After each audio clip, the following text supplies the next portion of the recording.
नमस्कार, बहुत स्वागत आपका। आप देख रहे हैं द न्यूज आपके साथ, मैं सृष्टि मिश्रा। सुप्रीम कोर्ट से एक बहुत बड़ी खबर सामने आई है। देखिए, केंद्र ने जब याचिका डाली केंद्र की तरफ से जम्मू कश्मीर में 370 हटाए जाने के बाद सुप्रीम कोर्ट में यह मामला आ रहा है। करीब 1 दर्जन से भी ज्यादा मामले सुप्रीम कोर्ट में हैं 370 को लेकर। अब बड़ी खबर सामने आई है। जनरल सॉलिसिटर तुषार मेहता ने इस पर अपनी टिप्पणी दी है और कहा है कि केंद्र को पुलवामा आतंकी हमले के कारण मजबूर होना पड़ा धारा 370 हटाने को लेकर।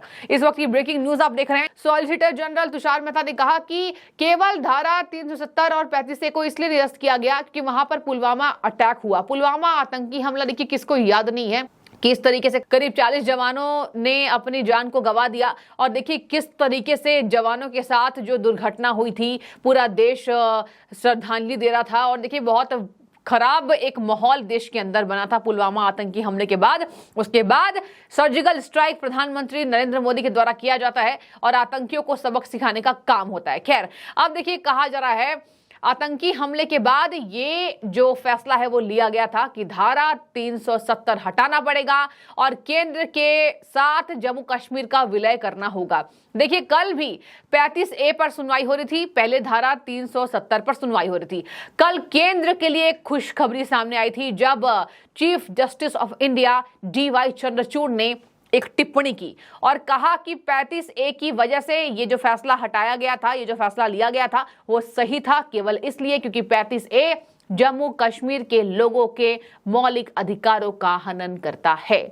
आपको पता होगा जम्मू कश्मीर के लोगों को एक विशेष अधिकार प्राप्त है और उसकी वजह से आपको बता दें कि बाहरी राज्य से आने वाले लोग भी वंचित रह जाते हैं और जम्मू कश्मीर के लोग भी वंचित रह जाते हैं। कहीं और वो काम नहीं कर पाते हैं, चाहे अचल संपत्ति के बारे में हो, रोजगार के बारे में हो। देखिए, तमाम ये मौके जम्मू कश्मीर के जो लोग हैं वो अपने हाथों से गंवा देते हैं और यही वजह है कि 35A धारा को भी केंद्र सरकार ने निरस्त कर दिया और यह ऐतिहासिक फैसला केंद्र का बताया जाता है। और इसी पे आज सॉलिसिटर जनरल तुषार मेहता ने जानकारी दी है और ये तक आरोप लगा दिया कि PDP और नेशनल कॉन्फ्रेंस के नेता जम्मू कश्मीर के लोगों को भ्रमित कर रहे हैं। देखिए, महबूबा मुफ्ती और फारूक अब्दुल्ला, एक PDP प्रमुख और एक नेशनल कॉन्फ्रेंस के नेता, ये दोनों मिलकर अभी एक मुहिम चला रहे हैं। मुहिम कह लीजिए सुप्रीम कोर्ट में जो फैसला गया है धारा 370 हटाए जाने के विरोध में।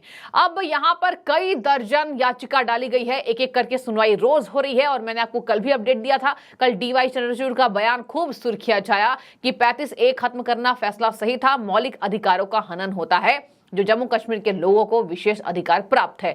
अब मैं आपको बता दूं, यहां महबूबा मुफ्ती और फारूक अब्दुल्ला लगातार भ्रम फैलाने की कोशिश कर रहे हैं कि ये जो फैसला था वो गलत था, जम्मू कश्मीर के लोगों का हनन हो गया, आतंकवाद बढ़ा है, उसके बाद से जम्मू कश्मीर के लोग वंचित हैं, रोजगार नहीं कर पा रहे। ऐसा कुछ भी नहीं है। इन सब बातों पर सुप्रीम कोर्ट में आज जनरल सॉलिसिटर तुषार मेहता ने चुप्पी तोड़ दी है। उन्होंने कहा कि ये भ्रम फैलाया जा रहा है कि राज्य में अशांति है, इससे राज्य में शांति बहाल हुई है।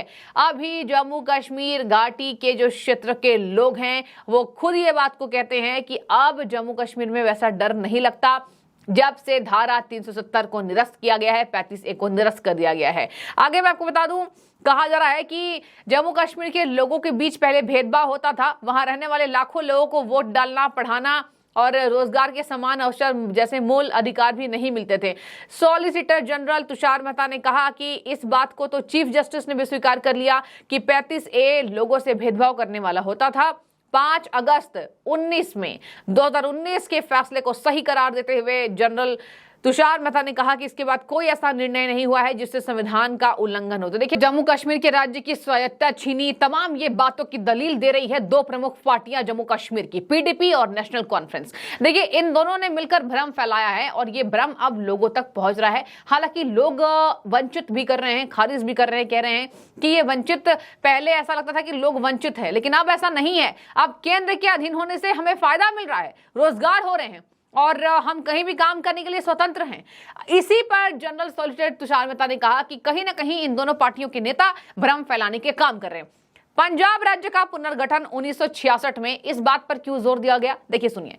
कहा जा रहा है कि जम्मू कश्मीर को वापस जम्मू कश्मीर के संविधान से बढ़कर भारत के संविधान को देखने के तहत पंजाब के साथ भी यही हुआ था। जब जम्मू कश्मीर से आर्टिकल 370 हटाने और राज्य के पुनर्गठन के लिए गलत प्रक्रिया अपनाने का भी केंद्र सरकार ने जवाब दिया। पंजाब की बात करके केंद्र सरकार ने जम्मू कश्मीर में पुनर्गठन कैसे हो इसका जवाब दिया है। अब वहां के नेता कह रहे हैं कि पुनर्गठन का जो प्रक्रिया है वो गलत है, 370 नहीं हटाया जाना चाहिए था। इस पर देखिए पंजाब का क्या हवाला दे रहा है, जरा सुनिए तो आपको समझ में बातें आएंगी कि संविधान के तहत ये बातें हुई है, ना कि केंद्र ने अपनी मनमर्जी यहां पर चलाई है।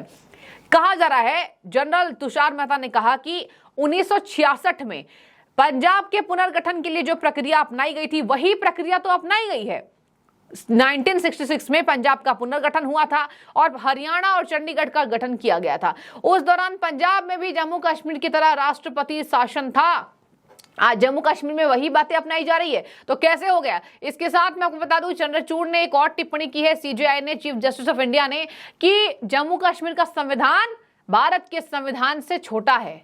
हालांकि सही बात है ये, भारत का संविधान क्या कहता है, सभी नागरिक को मूल अधिकार मिले, सभी नागरिकों में समानता होनी चाहिए, चाहे वो किसी राज्य का हो।